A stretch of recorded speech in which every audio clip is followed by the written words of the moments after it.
Eric on the front, on your right. Hey, Jim. You guys have been able to force Chris Paul into a lot of turnovers in the last couple games. You had a big one late. Just what have you seen against him? And I guess kind of what have you seen on that play that you were able to get that steal against him late? I mean, I think it's just making him uncomfortable.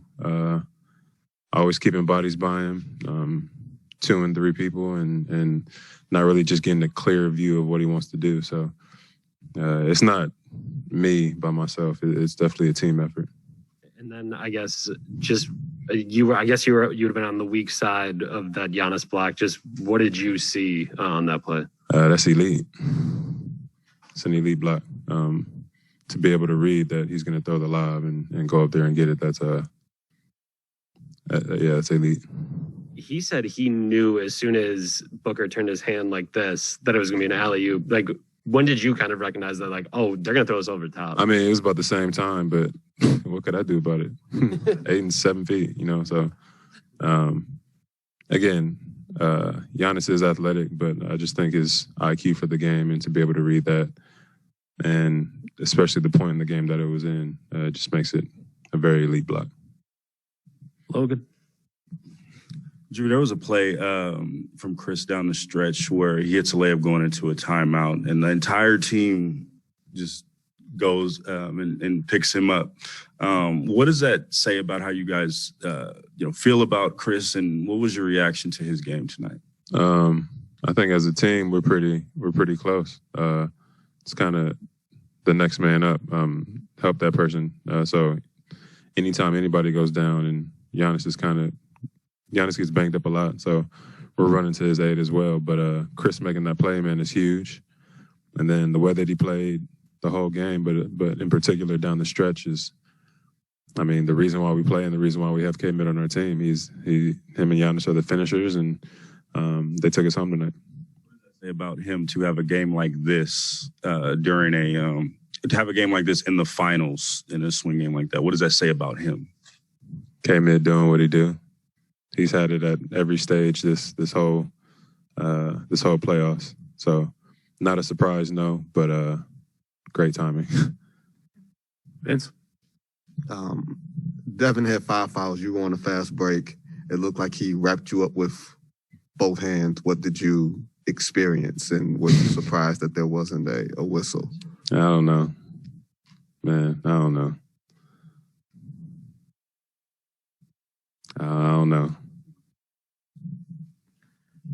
Jim? Jrue, I mean, overall, how tough was it for you to just kind of stay in the moment, I guess, late and play defense the way you did, knock free throws down at the end with you don't know what's going on with some calls, the shot's not going in, you know what I mean? Like, did you kind of have to dial in there a little bit? Nah, I know my game is more than just scoring. It's part of the reason that they brought me here. I can get into the paint, facilitate, make plays that way, and then I can make plays on the defensive end. So I just feel like my game is not just one-sided, but I've always stayed locked in, even if my shot's not falling. I always try to be aggressive offensively, but in particular defensively, where we know that Chris Paul can go off at any time. So really just staying on high alert when he gets the ball. Bud said earlier, those last few minutes in the game in general was a mental toughness game. And Giannis mentioned hustle with his block. I mean, you had those couple rebounds, Pat's defense late on Devin. And big shots. Yeah. Pat had some big shots too. Can you speak a little bit about, I guess, those final minutes where it's maybe not, there's a few points, but there were a lot of those sort of other hustle type. Right. I just think, for one, being consistent, and our team, we give each other confidence. Even me not shooting well, always telling me to shoot it, always telling me to be aggressive, but we always know that the person next to us has our back. So I think when it comes to those points and that time in the game, whatever you do with confidence, and you do it thinking that you're going to make that play. Mara, over to you on Zoom. Question from Mark Schwartz on Zoom. Jrue, there's been a little bit of a Batman Robin conversation regarding Giannis and Chris Middleton, but you really kind of put it well during the conference finals when you said that Chris is the heart of the team and Giannis is the soul. What did you mean by that, and how did that play out in the way the game played out tonight, including Giannis's block and Chris's great run? I mean, it means what it means. They've been here the longest. They've been through the most together.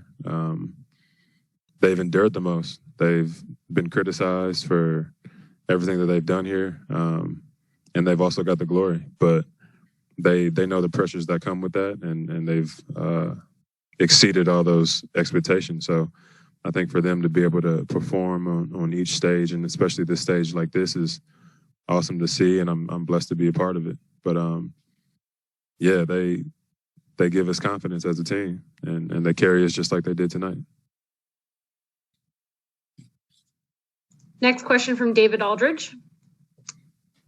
Jrue, it seemed like you all made a concerted effort to pick CP3 up 94 feet. I mean, Teague was turning him multiple times when he was in there. You were doing it as well.